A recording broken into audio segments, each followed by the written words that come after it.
Assalamualaikum warahmatullahi wabarakatuh. Waalaikumsalam warahmatullahi wabarakatuh. Kami kelompok 1 akan mempresentasikan tentang sejarah dan perkembangan teknologi. Saya Windy Fatmasari bersama rekan saya. Saya Rukia Fiopiani. Saya Muhammad Rizky. Untuk yang pertama yaitu kami akan membahas tentang apa itu teknologi komunikasi yang akan dijelaskan rekan saya Rizky. Oke. Baik, teknologi komunikasi di sini ada kesimpulan yang kami ambil dari jurnal. Teknologi komunikasi adalah peralatan perangkat keras atau hardware yang dibentuk untuk menyampaikan suatu ide, pesan atau gagasan kepada orang lain yang bertujuan untuk saling bertukar informasi. Ada juga pendapat dari beberapa ahli yang kita ambil di jurnal. Salah satunya adalah Abnar tahun 2003. Yang dimaksud dengan teknologi komunikasi adalah peralatan perangkat keras atau hardware dalam sebuah struktur organisasi yang mengandung nilai-nilai sosial yang memungkinkan setiap individu mengumpulkan, memproses, dan saling tukar-menukar informasi dengan individu-individu lainnya. Next. Selanjutnya ada dampak terhadap masyarakat. Sini ada karena informasi yang didapatkan tidak selalu sesuai fakta, terkadang ada yang tidak sesuai dengan nilai serta norma yang ada pada budaya.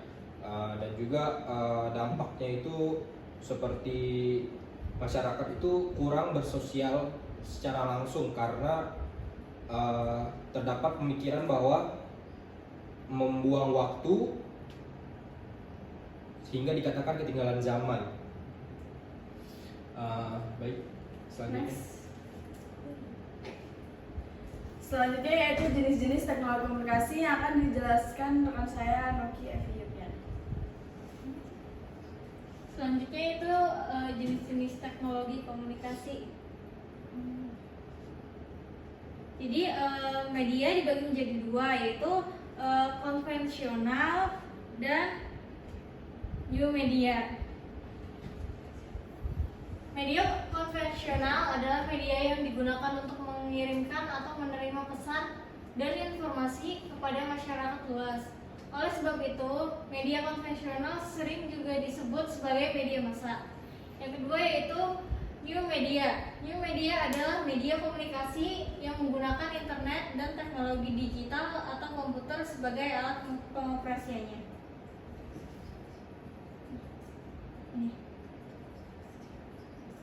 Yang selanjutnya yaitu ada sejarah dan perkembangan teknologi komunikasi di Indonesia. Yang pertama yaitu mesin cetak pada tahun 1688. Jadi pemerintah Hindia Belanda membawa masuk mesin cetak di Indonesia. Tak lama setelah itu terbitlah surat kabar tercetak pertama yang berisi berbagai ketentuan perjanjian antara pemerintah Hindia Belanda dengan Sultan Makassar. Yang kedua yaitu telegraf pada tahun 1855. Tepatnya tanggal 23 Oktober, saluran telegraf di Indonesia mulai dibuka oleh pemerintah Hindia Belanda. Saat itu, saluran telegraf menghubungkan Batavia, Jakarta, dan Buitenzorg, Bogor. Kemudian layanan telegraf semakin berkembang yang ditandai dengan dimanfaatkannya telegraf oleh masyarakat luas. Yang ketiga yaitu telepon pada tahun 1882.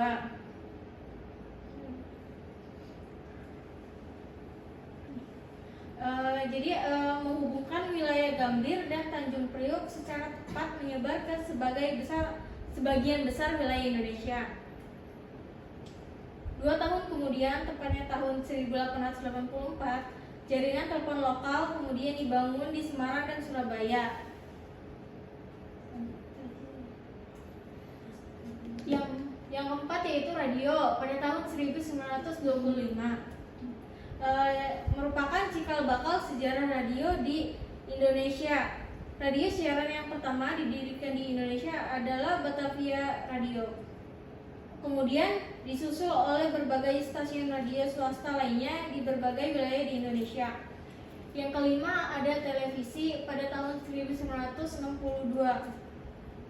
Sejarah televisi di Indonesia ditandai dengan disiarkannya dua peristiwa besar, yaitu peringatan Hari Kemerdekaan Republik Indonesia tanggal 17 Agustus 1962 di Jakarta dan upacara pembukaan Asian Games 4 tanggal 24 Agustus 1962 di Jakarta oleh TVRI. Selanjutnya itu ada telepon genggam pada tahun 1993.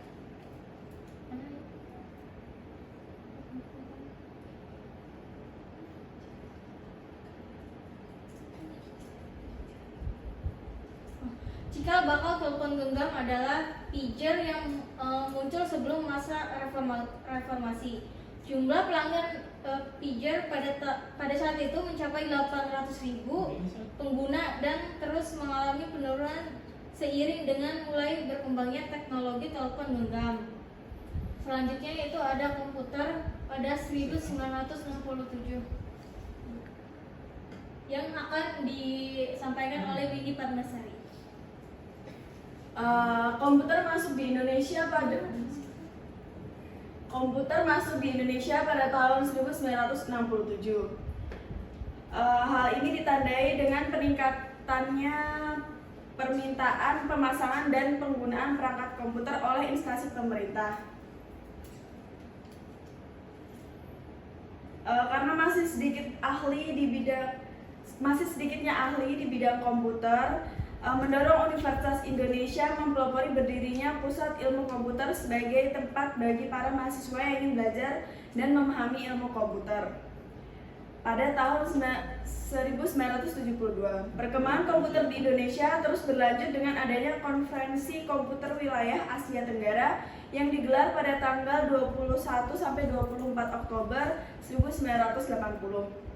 Selesai konferensi, Indonesia juga menggelar pameran dalam rangka mengenalkan berbagai perangkat komputer yang dipasarkan di Indonesia.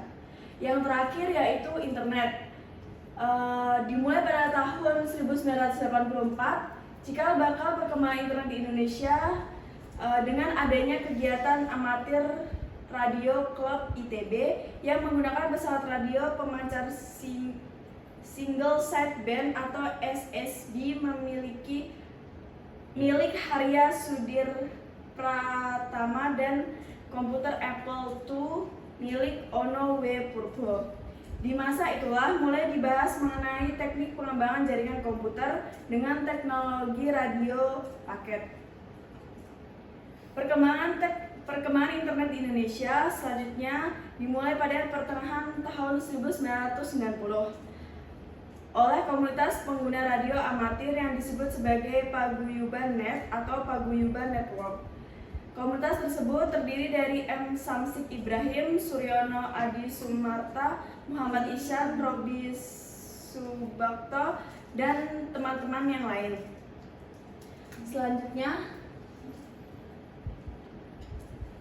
Selanjutnya yaitu revolusi teknologi komunikasi.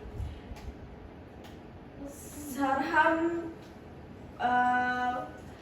ahli dalam mengamati revolusi teknologi komunikasi ini yang bernama Sarham pada tahun 1998 mengatakan bahwa revolusi komunikasi merupakan bagian dari serangkaian perubahan yang berlangsung dalam sejarah kehidupan manusia. Jadi revolusi komunikasi adalah salah satu dari sekian revolusi yang terjadi di berbagai bidang, yaitu politik, pendidikan, pertanian, dan juga industri. Dari bahasa lisan ke tulisan itu terjadi perubahan sekurang-kurangnya 5 juta tahun. Terus dari tulisan ke percetakan sekitar 5.000 tahun. Dari percetakan ke media audiovisual, fotografi, telepon, rekaman, suara, audio, televisi sekitar 500 tahun. Dari media visual ke komputer ke modern kurang lebih 50 tahun.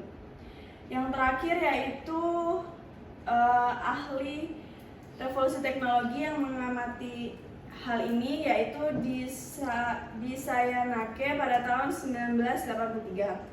Revolusi komunikasi sebagai ledakan atau eksplorasi teknologi komunikasi yang ditandai dengan meningkatnya penggunaan satelit, mikroprosesor, komputer, radio, dan perubahan yang terjadi sebagai konsekuensi di bidang sosial, politik, kultural, dan gaya hidup manusia.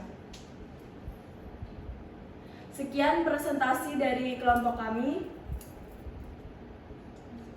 Jika ada salah kata, kami mohon maaf. Kami tutup presentasi pada kesempatan kali ini. Wabillahi taufiq wal hidayah. Wassalamualaikum warahmatullahi Warahmatullahi wabarakatuh.